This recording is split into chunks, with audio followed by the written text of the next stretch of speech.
It's me, Angela, and welcome po sa first vlog ko. So, gusto ko po sana na suportahan ninyo ako sa pag-vlog ko, and please don't forget to click the subscribe and notification bell po para po sa susunod kong upload na video. And sana po, i-follow nyo na din po ako sa Facebook page ko. And yun po, thank you po sa mga susuporta at sumuporta sa amin. Sana po dumami pa po yung followers ko at saka yung mga viewers ko. Since wala din akong magawa and wala ding pasok yung mga pamangkin ko, ibabag-grade natin sila. Tignan natin kung ano yung mga tinatago nila sa akin. So let's go! So guys, ito po si Ate Jaylene. And grade 11 na po yan, ganyan talaga height niyan. So, today, siya ang first na ibabag-grade natin. So, ito si ate, and ito yung kanyang bag. So, ayun, ibabag-grade natin yung bag niya. Tignan natin kung may tinatago siya sa atin. So, ate, pakita mo. Unang-una, pagkain. Yan, hindi siya pwedeng hindi mawalan ng pagkain. So, yung pangalawa, ito yung bahay ng kanyang eyeglass para hindi what I mean is hindi magasgas.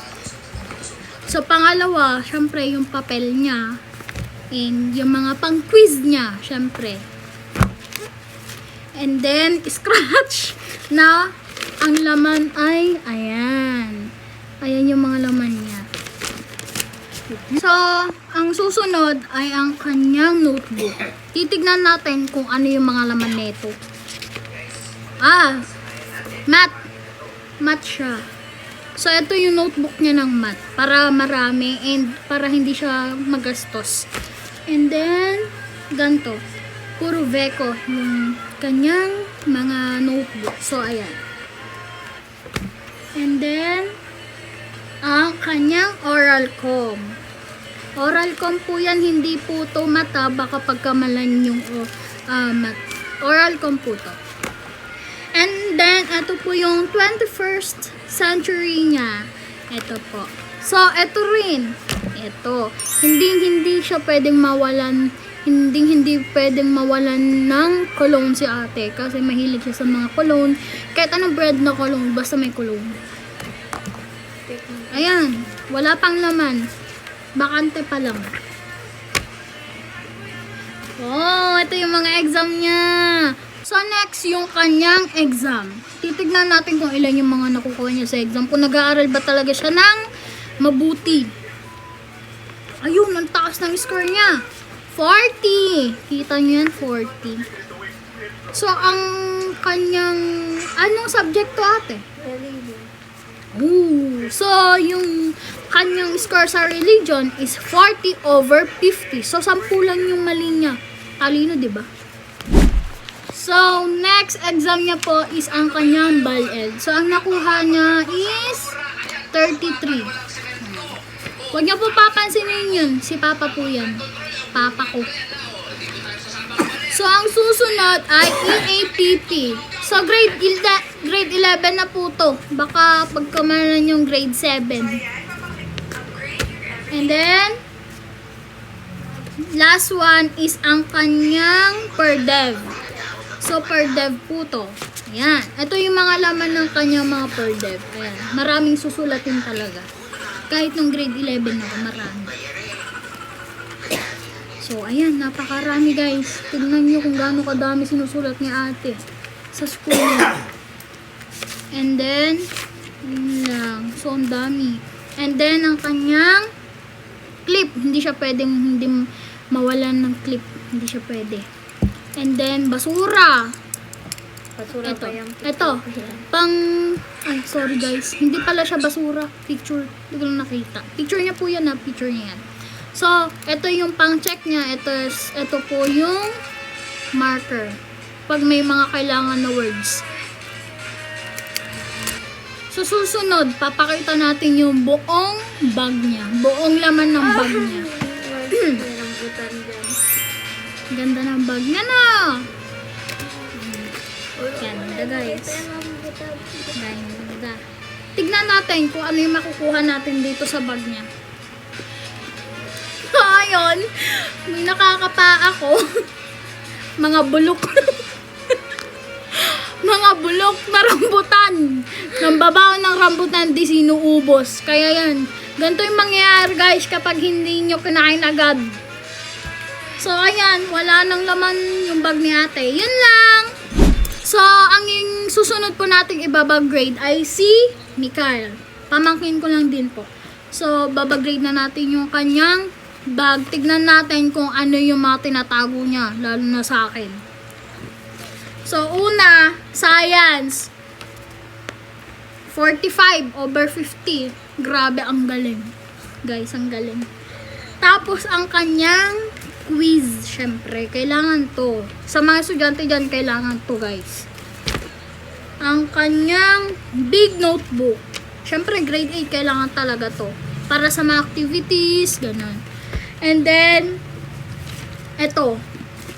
Ano to? Resibo. Resibo kapag sa tuition nila. Private kasi sila nag-aaral, kaya kailangan to. Every month silang nagbabayad. So, ang next is mathematics. So, ang nakuha niya is 42 over 50. Kagaling na mga pamangkin ko, shit. And then, ang batang-bata talaga siya. Ayan, mga drawing niya. Ayan. And then, syempre, kailangan na extra lapis. Baka mamaya may humiram, tas walang papairam, diba? Ayan. Ayan, marami silang ganyan. Ayan. Ayan. Hindi lang nagagamit lahat. And then, ito. Ito yung mga notebook niya. Ganyan. Hindi ko alam kung anong to. Wait lang daw. Walang laman. Wala pang laman. Ganda ng notebook nila. Samantalang sa akin, notebook ko nun. Pambata. Grade 11 pa lang ako. Pambata. Wala din laman. Extra. And then, yan, alam niyo na yun guys to. Reviewer siguro to. Reviewer. Basta marami yan. Hindi nyo na kailangan makita pa lahat. And then, ang susunod, ganun lang din pala. Kita nyo. Yan.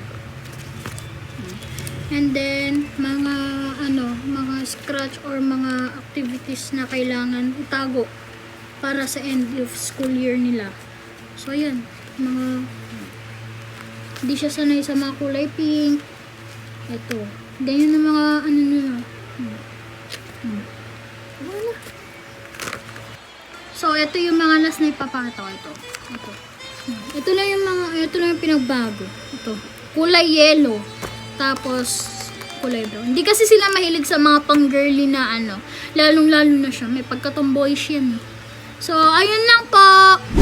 So, ang susunod nating ibaba-grade ay si J-Reel. So, unang-una, pencil case. Tingnan natin kung baka may mga love letter dito. Ay, baliktad. Para babuksan to.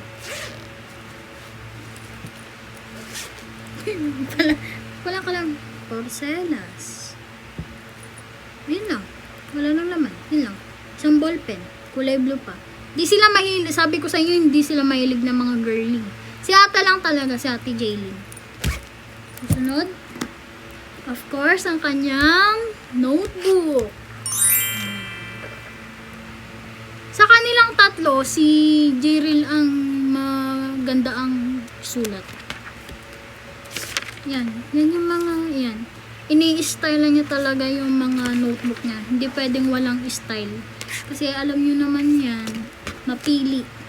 So, ang pangalawa, ayan. Eto guys, binili namin to sa DIY.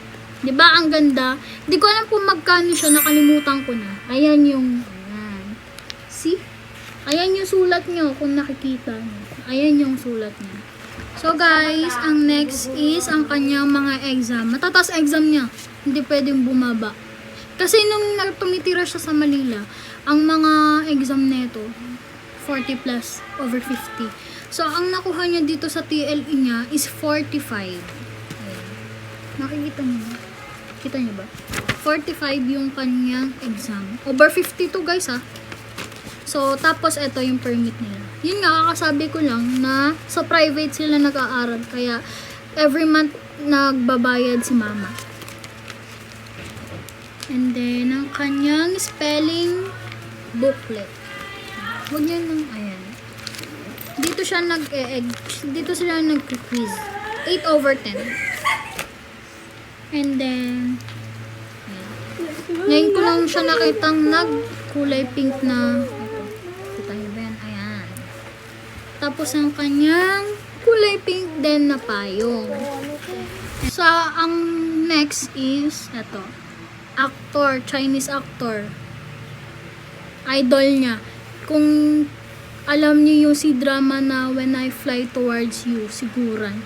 Ang real name niya is Bian Tian Yang. Tapos, ito, hindi siya pwede mawalan nito. Gel pen. Ito, ginagamit niya to sa pansulat niya or kaya sa arts niya, ganun. And then, ito, ang pinaka gusto niyang gamit na ayaw niyang hinahawakan ng iba.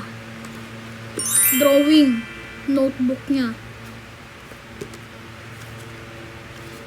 So, ayun, wala pang laman. Oh, wala pa. Kasi bago pa lang. Pero drawing notebook niya to, guys. So, ayun lang po ang aming video na, ayun, bag grade nila. So, see you in my next videos po. Bye-bye!